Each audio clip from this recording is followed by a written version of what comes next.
However, Deb and I had a glass of this. Okay, edit this out because this is a complete fucking lie.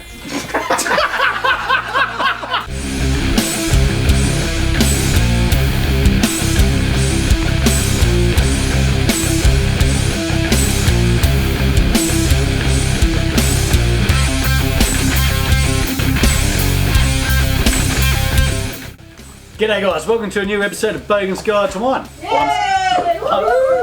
I'm Sandy. I'm Greener. You had to think about that for a second. And on the keyboard. Alright boys, we've got something a bit interesting today. Now normally when I say Queensland, does wine come to mind? No. That's beer, mate. Beer, bloody... Bear, rugby, Joe Bielke Peterson, Steve Irwin, crikey. Houses on stilts. Yeah. Scones. Crocodiles. Cane toad. But, because Queensland, for those who aren't in the know, Queensland is what we consider a warm region of Australia. Well, Almost northern tropical. Queensland is tropical, Yeah. so yeah. So that's not where you grow wine. You need to be a bit more cooler regions. That's where everything comes from, Tasmania and South Australia and the low end of Western Australia. So that begs the question, why are they even trying? In Queensland, exactly. Well, there's this region called the Granite Belt. Yeah. Now, me and Deb, with Kylie's parents, we visited the Granite Belt, and we're up there. Basically, it's a big fruit region, and backpackers go there to pick fruit. Funnily enough, and one of those fruits is wine grapes. So there's a few crew out there that have had a crack at doing some wines. So there's some interesting sort of stuff up there. I went to a South African-based one. I went to a weird-looking castle-looking place. There was Queensland's a quirky place. I think we all know What, they that. got castles? Well, they got this one castle place that's... They're carrying on too much. Let's get into it. There's this weird castle that makes wine and... You got me wondering now. Spirits I and all want sorts to of taste stuff. this mother. Well, this is from Mason Wines. Now, we've got a 2016 Verdelho. So this should be very interesting. All right. Keen? Keen as mustard. All right, fellas. Looking at this label, what does this say to you? What stands out? They missed a bit. Missed a bit of the chunk out of the That's label? artistic license there, mate. Oh, is it? Yeah.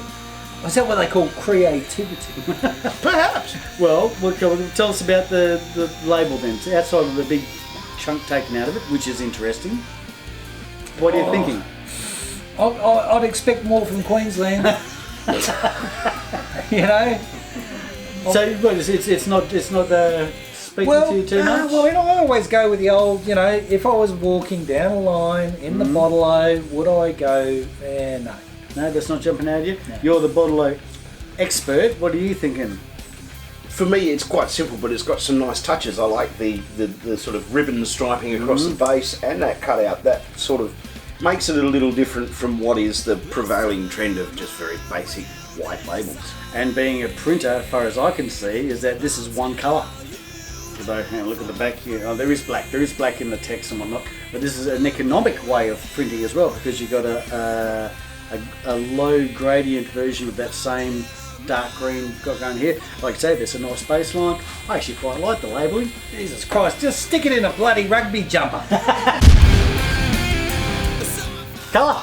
Colour. It's quite pale. There's not a lot going on. It's got a slight...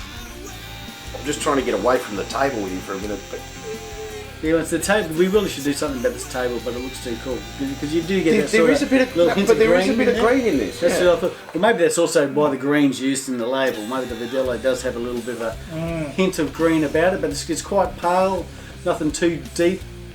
It looks. Come on, where are those legs? Drop. Yeah, Drop. I know. Well, This is the first episode for today, so the glasses aren't quite seasoned. But I can see them starting to drop down quite. Okay, when they do drop, they're dropping down pretty thick. mine's looking like a spec fella. Okay, well, look up here. You're looking at the, Ah, the there other they top are. there. Sorry, I got the wrong glasses on. So based on that, what are you going to call it? I've got an idea in my head. I reckon it's going to be pretty powerhousey for I think it's got a bit of grunt. yeah. So I'm going to go. I'm going to be daring. 14.5. That's what I was going to say. Yeah, that's all right. Alright, 13 and a half. All right, I don't think it has at all. Okay, I'll meet you in the middle and I'll go 14. Don't be 14 and a half, don't be 14 and a half. 14%! Ah! Yeah, but that was your second guess. Have a sniff. Sniff. Oh, that's lovely. Yeah. So what are you getting for them, huh? Bit of peach. Hey, Peach. Okay. Well done. He was trying to mess you up there, but he came back guns blazing. Very impressed, Fraser. Consider on a fuck all. That's what I mean. Very impressed. Yeah, I can get the peach. There's a bit of a More stone fruit than citrus. stone for you. And it's almost it's quite herbaceous as well, isn't it? There's Yeah.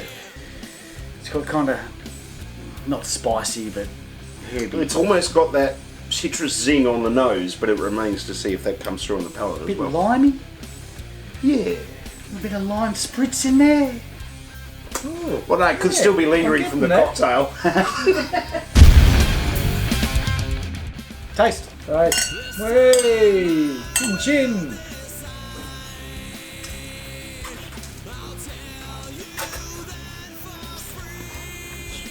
You told me to do that. I don't know what it does.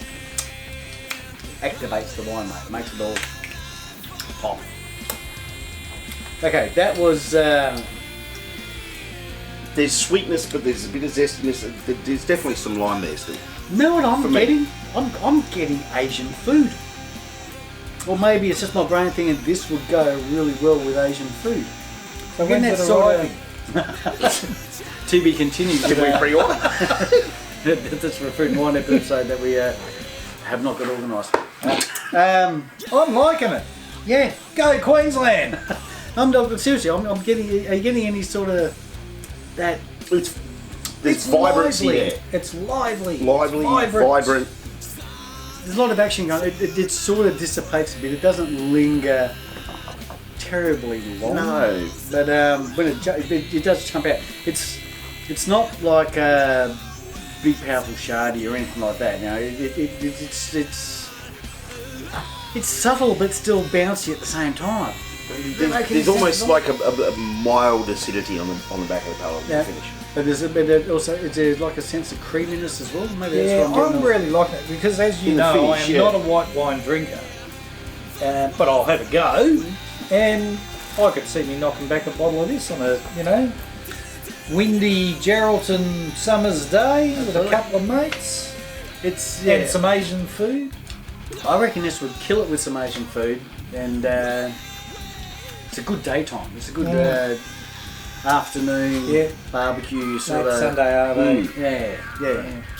Anything more to add? And it's like with the Asian food, it's got that sort of zing, but there's not a lot of there's fruit, but there's not sweetness, and that would balance really well. Yeah, it's subtle, not over the top, but still really interesting. So Queensland can make wine, yeah!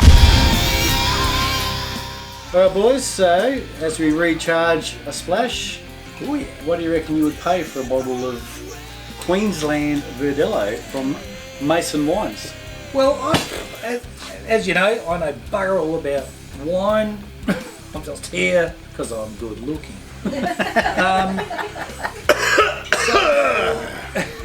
So, look, because Queensland, as you said, isn't a renowned winemaking area, I'm assuming it will be lower in price. So I would pay $18.76. $10.76. Because Queensland's not a wine producing region, I would have thought it might be a bit more expensive to produce wine. In So that case, maybe $26.38. excuse me.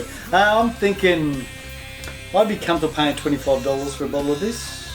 I don't know if I'd be too wrapped spending much more than $25. What about you, Cuba? I think we're all probably in a similar ballpark there in the mid-20s. Mid-20s? Over to our producer, Ken. 28. 28. Oh, it's close to $26.36. Well done, Frank. Okay, well. So now that you've won that score, what are you going to rate it out of 10? Oh, look, as I said, I'm not a white wine drinker, but I drink this, so I'll give it a 9. Ooh, 9. That's pretty flash. That's bold. Very bold. All right. Bold. 8.7321. This could go on for a while. The more we talk about his reactions, the more he changes them. I find myself wanting a little more from it. Yeah. So I'm going to go 7. 7. 7. I think it's drinkable. Yeah. No two ways about it. I don't think it's worth a 9, but it's I'm enthusiastic to have another glass. So I'm gonna jump up a little bit. I'm gonna meet you once again. Meet you both in the middle. 9, 7. I'm gonna give it a solid 8. I think that's Does that make you a fence sitter? fence sitter. Diplomacy at its finest, I bloody tell As long you. as it's not picking. Well done. That's it. Send more. Send more. Yes, and that is a message out to all the wineries. We are running low on our supplies, so if you want to be part of the show, let us know. Leave a message in the comments below, because we'll show you how to get involved in the show. Anything more to add, boys? No. No. Awesome. Till next time, this has been Bogan's Guide to Wine. Thanks, Mason Wines. Get it in ya. Thanks for watching the show, guys. Now, if you can give us a quick like and share on your Facebook page, you'll go in the draw for a Bogan's Guide to Wine care package, which consists of a wine rest, a wonderful invention, a Bogan's Guide to Wine playing card that we use on the show, plus a bottle of hot sauce from Mr. Sauce. Like, share, win. Get it in ya.